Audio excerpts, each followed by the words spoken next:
આજે આપણે બનાવશું ઘરે ગાર્લિક બ્રેડ, એકદમ ટેસ્ટી અને ફટાફટ બની જાય તેવી રીતે. તો ચાલો આપણે રેસીપી જોઈ લઈએ. ગાર્લિક બ્રેડ બનાવવા માટે જોશે આપણે ખાંડેલું લસણ, ચીઝ, બટર જોશે અને રેડ પેપ્રિકા જોશે અને બ્રેડ જોશે.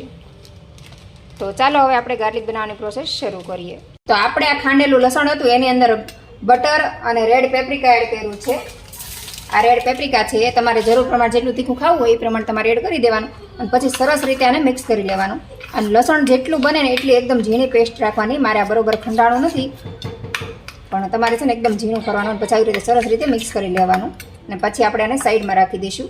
હવે આપણે એક બ્રેડ લઈશું અને એમાં આપણે છે ને આ ગાર્લિક જે બનાવેલું છે ને એ આપણે સરસ રીતે આમાં લગાવી દેવાનું છે. એક જ સાઈડ લગાડવાનું છે, બે સાઈડ નથી લગાડવાનું. સરખી રીતે તમને જેટલું ગાર્લિક પસંદ હોય એ પ્રમાણે તમારે લગાડી દેવાનું છે. અને પછી આને આપણે મૂકી દેવાનું છે. અને હવે લઈ લેવાનું છે ચીઝ. તો હું તમને બતાવું તો આ બ્રેડ છે ને એની ઉપર જ આપણે આવી રીતે ચીઝ એડ કરી દેવાનું છે.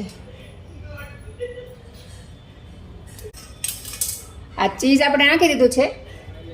હવે ચીઝને આપણે બધી બાજુ ફેલાઈ દેવાનું છે આવી રીતે. ચીઝ તમે વધુ ઓછું પણ કરી શકો છો. બાળકો માટે બનાવતા હોય તો તમારે ચીઝ ઓછું જ નાખવું, કેમ કે બાળકોને છે ને ચીઝ બહુ નડે છે. તો જો આવી રીતે આપણે ફેલાઈ દેવાનું છે ચીઝને ચારે બાજુ. અને હવે આપણે એની ઉપર થોડુંક અમથું પેપ્રિકા એડ કરશું. આવી રીતે તમે જેટલું તીખું ખાતા હોય એટલું જ તે આપણે નાખવાનું છે.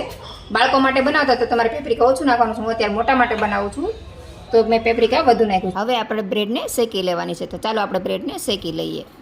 સૌથી પહેલાં આપણે એક પેનને ગરમ કરી લેવાની છે. લો ગેસની ફ્લેમ એકદમ મીડિયમ રાખવાની છે, હાવ એટલે હાવ ધીમી. પેન ગરમ થઈ જાય એટલે આપણે આને થોડુંક બટર લગાવી દેવાનું છે.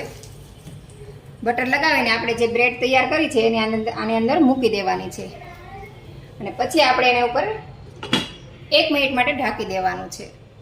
તો હવે આપણે 1 મિનિટ થઈ ગઈ, તો હવે આપણે આને ખોલીને જોઈ લઈશું. તો તમે જોઈ શકો છો આપણું ચીઝ છે જે એકદમ મેલ્ટ થઈ ગયું છે. તો હવે આપણે આને બહાર કાઢી લઈશું.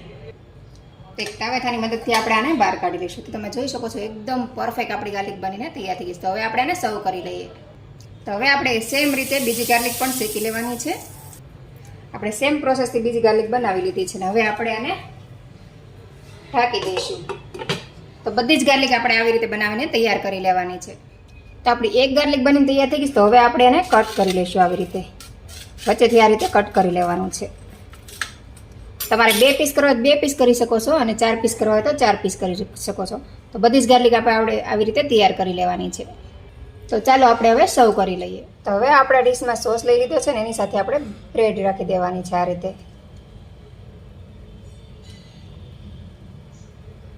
તો આપણી એકદમ ટેસ્ટી અને સરસ મજાની ગાર્લિક બ્રેડ તૈયાર છે. તો તમે આ ગાર્લિક બ્રેડ બનાવો, ખાઓ અને તમારો અનુભવ મારી સાથે શેર કરો.